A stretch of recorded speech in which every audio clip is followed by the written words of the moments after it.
I'm gonna be honest, I was never super into hero shooters. Apex Legends? You know, supporting EA is as about as a good idea as playing Happy Birthday at a fucking funeral. Overwatch? Well, that game is going to shit, so absolutely I did not play that.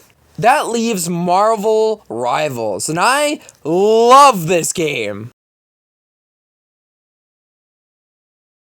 Now, each character in this game has their own specific role. Tank, support, and DPS. Tank has the most amount of health out of any character class in the game. You're supposed to deal damage and block damage. Think of it like you're supposed to be protecting your teammates. That's what I got from playing Tank so much. I don't know if that's correct, but I hope it is. DPS is your damage dealer. They're supposed to punch through the enemy team's defenses while also having a decent amount of health. And finally, support. In my opinion, the most difficult class to play in these types of games. You are keeping the team alive. You have to heal yourself and your teammates. Honestly, shout out to any of the good healers out there because I imagine it's very stressful to keep everyone on your team alive to the best of your ability. Now that we're done talking about classes, let's talk about the characters themselves. For example, Doctor Strange is my main, and he's a tank. And since I'm still very new to hero shooters, I feel like he's one of the easiest tanks to learn. In my opinion, Doctor Strange is the best tank when it comes to range in this game. And his portal ability can help him be better from range as well. I feel like the most difficult part about Doctor Strange is his dark magic attack because you really have to hit your shots and you have to time when to use it because it does wear off after a while. Another difficult part about Doctor Strange is his ult. I absolutely love his ult. It's so fun to use. Also, the voice line that plays when you use his ult is so badass. By the eye of Agamotto! The Vishanti foresaw this. I have nothing more to say about Doctor Strange than he's just a very fun character to play as. Till my death! Goodbye! Star-Lord is my favorite DPS in the game besides Squirrel Girl, which I'll get to later. The main reason I like Star-Lord so much is he can do sick flips! Sick flips! That's 3! And I know, in a lot of the footage here that you're gonna see in a second, I waste my flips so much, but I don't care because it's super fun just flipping around. Sick flips? I mean, there's more to Star-Lord than just flipping around. Like, he has this Beyblade attack where he spins around and shoots his gun in every direction, and it does a lot of damage. Beyblade, Beyblade, let it rip! Sick flips? I just hit a sick flip for no reason. Squirrel Girl's attacks do splash damage, but also her attacks have drops, so you have to lead your shots. You can also bounce up with her tail. I use this ability to get damage from above. You can also stun enemies for a very short amount of time if you land the acorn throw. My favorite ability of hers is the one where you eat an acorn and it negates any cooldowns for a short amount of time. And finally, her ult, which in my opinion is more difficult to get right than the Doctor Strange ult. But if you do get it right, oh boy is it satisfying.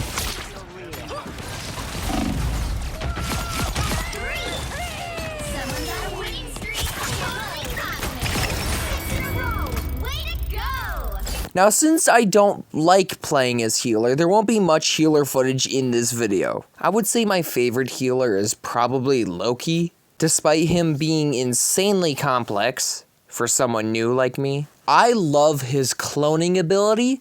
It's really unique, and I feel like you could get super creative with it if you're smart. His healing ring ability is broken. It's literally just Emma Snow's ult, but on a cooldown. You can turn invisible, and the clones that you use can also do damage to people, which is kind of crazy.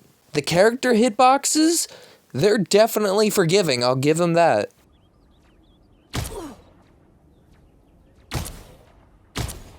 Like, bro, what the fuck is this? Oh my god. The hitboxes are so weird that it feels almost intentionally like that. They really wanted it to make it fair for anybody who has terrible aim like myself. Jarvis, I don't think I could bring myself to do this. What if I convinced Psylocke to sit on your face? Also, the web swinging and wall running is very janky in this game. Wall run? Oh my god, I can't. What the hell? I don't think that's how the wall running is supposed to work. Now, the character models themselves look really, really good. The developers nailed the art style of each and every character. And I also love how cartoony the proportions are. Every MVP screen looks absolutely awesome. It's well animated. And there's a really well drawn picture of the character at the end. Like my boy's Doctor Strange's MVP screen for his Battle Pass skin. Holy shit, that's got some aura. I mean, I love this screen so much, I used it for the thumbnail of this very video. This game's Battle Pass is pretty solid, although progressing through it is a bit tedious, which we'll get to later. The Battle Pass does not expire, by the way. Games like Fortnite, Apex Legends, or Call of Duty need to integrate something like this. Fuck fear of missing out. Fuck this, oh, you have to keep playing the game in order to not miss on cosmetics. No, fuck that shit. I want to grind the Battle Pass at my own pace. I love how consumer-friendly the Battle Pass is. Each character in the game has their own abilities tab. So if you're trying to learn a new character, you can learn exactly what each ability is for. And to add icing on top of this delicious cake, there's suggested combos, which is something I don't think any hero shooter has ever done. You're gonna have to correct me if I'm wrong on that. But suggested combos are basically just combos that the developers are like, yo, try this out. The voice acting and character interactions in this game are very entertaining, and I love Squirrel Girl's voice actor. I don't know who it is, but whoever that is, oh my god, you nailed your role. Hey, Groot, don't get mad if some of my pals ride on your branches, okay? I am Groot. Wait, you didn't have squirrels on Planet X? That's a bummer. I will say this, the most annoying part about the voice acting is Galacta on the Escort game mode. She's just constantly like, stop the vehicle! Hey, have you stopped the vehicle? Yo, motherfucker, stop that vehicle! It's like, oh, shut up! Ugh, nothing is more annoying than that. What's up, people? It's just advertised Joe here to advertise you to Why are like you and yelling? subscribe. Calm down. But wait, there's more. If you like and subscribe right fucking now, Sellout you can much? get Why access are to you thousands of videos, almost What a daily fucking live weirdo, am I right? streams, Self-promoting and like that? Ugh, you can join the gross. Discord link in the description if I remember to put it down there. Okay, I changed my mind. That is more annoying. Radio. So good, it's gravy. Right now, it's only $3.99. The sound design in this game is smooth. Smooth like a criminal. Hee hee. I mean, holy shit. Every sound effect in this game is so buttery and so crisp to hear. Double KO!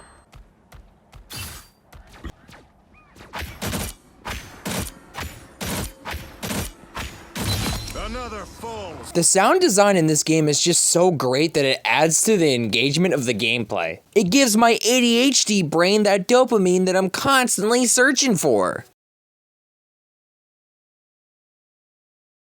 This game has very few game modes, which is unfortunate, but the ones that are available are fun. The current one on screen is the Escort game mode I mentioned earlier. Which, yes, that means I heard the dumbass, stop the vehicle! Yo, bitch! Stop that motherfucking vehicle! Over and over again. Despite that really annoying aspect of this game mode, escorting a vehicle from one side of the map to the other side of the map is shockingly fun. You gotta get there within a certain time limit, and there's checkpoints along the way which will increase your time limit. That's if you're attacking. If you're defending, you're stopping the vehicle! Stop that vehicle! The next game mode I'll be talking about is like Domination from Call of Duty. You capture a specific point in the map and hold on to that point for as long as you can until the meter reaches 100%. This is definitely my favorite game mode in the game. It's super duper fun. Yes, I'm aware the other game modes can have this feeling too, but I feel like this game mode has that strong feeling of back and forth, back and forth. And I love that. I love that part. I definitely prefer this game mode because it feels like it has more strategy. Not saying that the other game mode doesn't have strategy elements to it, but I just feel like this one has more to it, you know? Basically, what I'm trying to say is it's preference. It's literally just preference. I forgot to mention this sooner, but getting MVP is like a yes! You know what I'm trying to say? Like a yes type feeling. Yeah, I prevented her ult. Let's go. I'll pop off, bro. Pop off. Pow. Got him. Double KO. Let's go. Got him.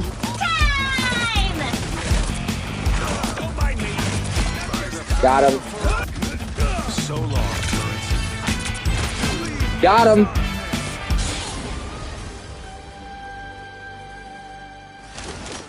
Oh, I didn't get... Just a second, let me just, There we go. That's better. There's even a firing range in this game where you can test out each hero to get a certain feel for each one. And you can have your teammates join you. And you can also turn on friendly fire. I do not recommend turning on friendly fire. Again! How is he doing that so many times? Again! What the Again! That's not busted. Again! I should probably turn off friendly fire. Holy shit. I just keep dying and spawning. Haunts you. Judge, jury, executioner. Okay, I am turning off friendly fire. Jesus Christ. Conquest is like team deathmatch, but if you die, your team loses some points and the other team can get those points.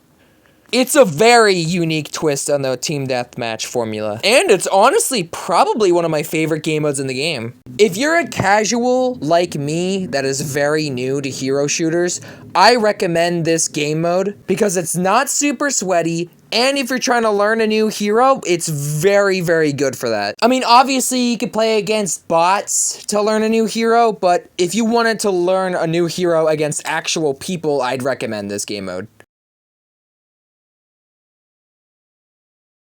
I'd say the weakest aspect of this game is the maps. Is it the map design itself? No, actually the map design is pretty fucking good. My problem with the maps themselves is that there's not many options. It just feels like I'm playing on the same 3 maps over and over and over again, but at the same time the gameplay of this game is so good that I honestly don't give a fuck. This is Future Greenleaf here. I forgot to mention the new game mode that came out with the new update.